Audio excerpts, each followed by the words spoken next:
I'm just leaving the A15 Sleaford to Lincoln Road to follow a lane to a place with connections to the medieval crusades in the Holy Land.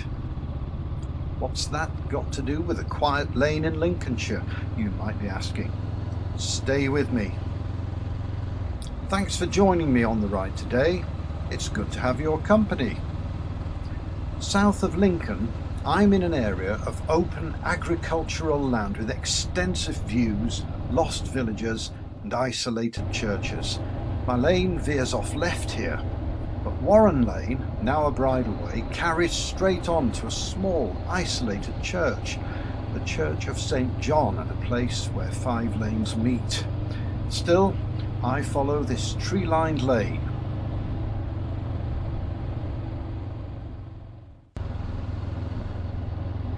There's the farm I'm looking for, up ahead on the right.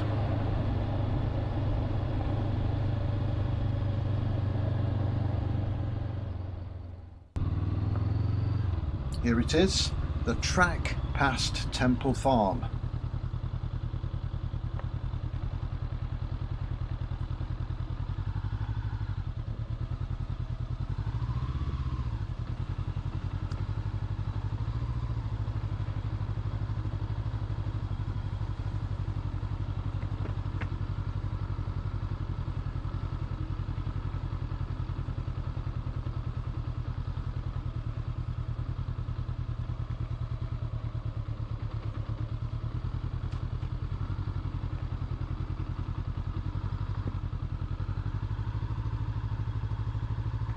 Did you see the tower on the right? It'll come into view again soon. There it is, that's what I've come to see. The great tower of Temple Bruer, the preceptory of the Crusader Knights, known as the Knights Templar.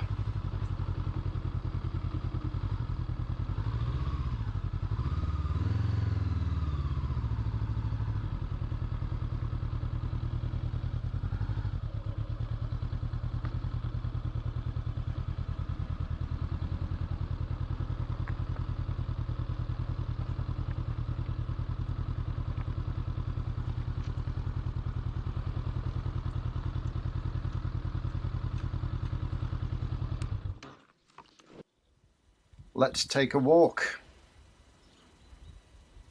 The Templars were military monks who established a Europe-wide network of preceptories, which were religious houses from which they administered their estates and raised funds to support their crusader work in the Holy Land.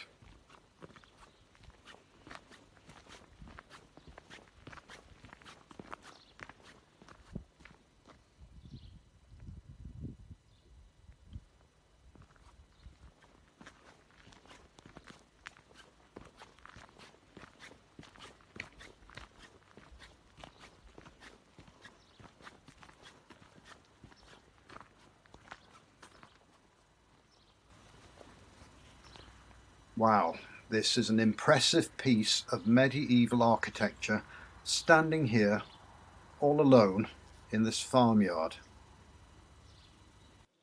The tower is the one to the fore in this computer-generated image from the Heritage Lincolnshire website.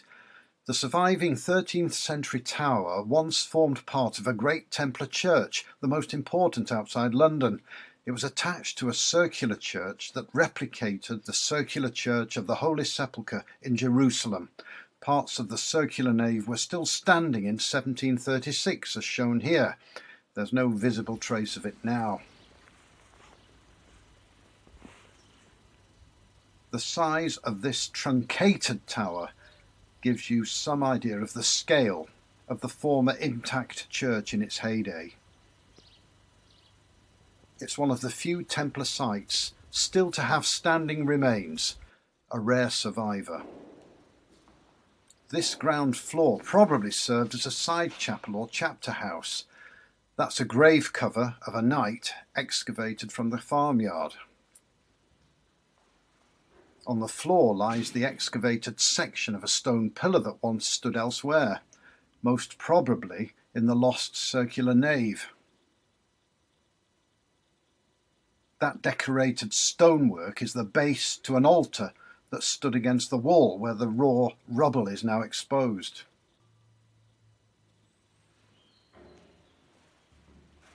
To the right of the altar, just as in most medieval churches, is the stone basin used for washing holy vessels used during the Mass.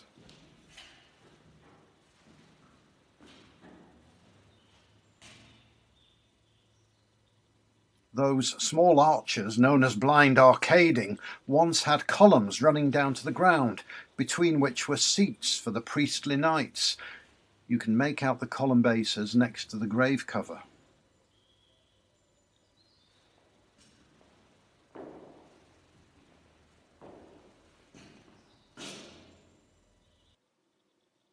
There's the blind arcading, with an entrance to the spiral staircase on the right.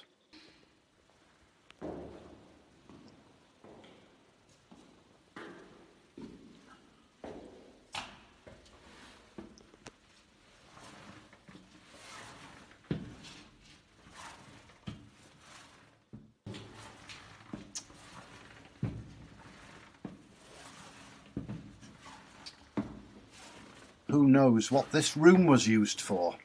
Your guess is as good as anyone's.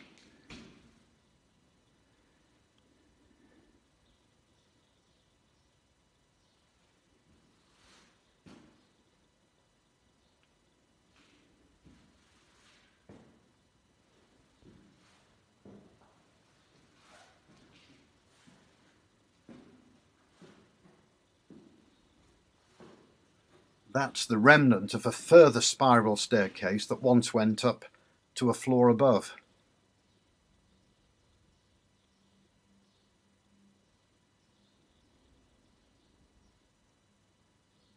The roof dates from the early 20th century, when the tower was saved from further decay and made watertight. Before then, it was open to the elements, as you can see here.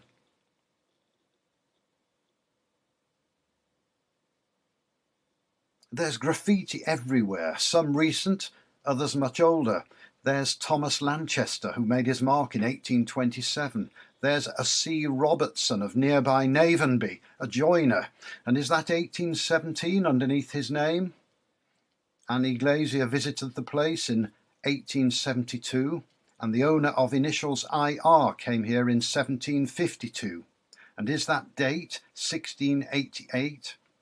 Also, 3 RAF pilots from nearby RAF Cranwell left their initials here in 1919.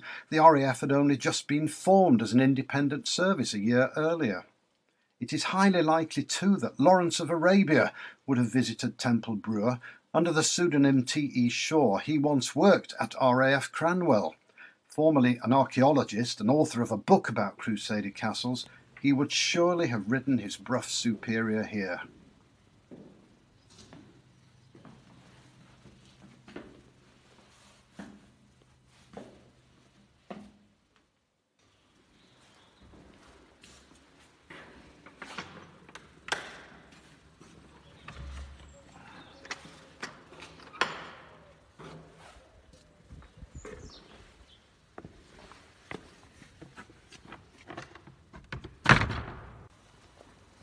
So there you have it, the Temple Bruer Tower.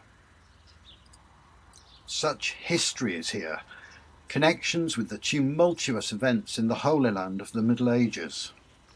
As I leave this hidden corner of Lincolnshire, it's hard not to think that the ruined and then lost preceptory of the Knights Templar ended up as building material for the farm and farm buildings, and so remains all around here in repurposed forms. By the end of the 13th century, the popularity of the Knights Templar was waning, and they were beginning to be viewed with suspicion. They were accused of misconduct and corruption. In 1308, William de la Moor, the preceptor of Temple Bruer and the Grand Prior of all England, was arrested at Temple Bruer, along with his knights, and imprisoned at Lincoln. The Templar order as a whole was suppressed in 1312 and their property passed to the Knights Hospitaller until the dissolution of the monasteries in about 1540. But in their heyday, the Knights Templar, from the medieval military order with a global reach, would have ridden out from here to inspect their farm holdings and the countryside for miles around, and here, on this Lincolnshire lane, if not riding with them, I'm at least in their tracks. When you think about the history, well, it's just amazing, isn't it?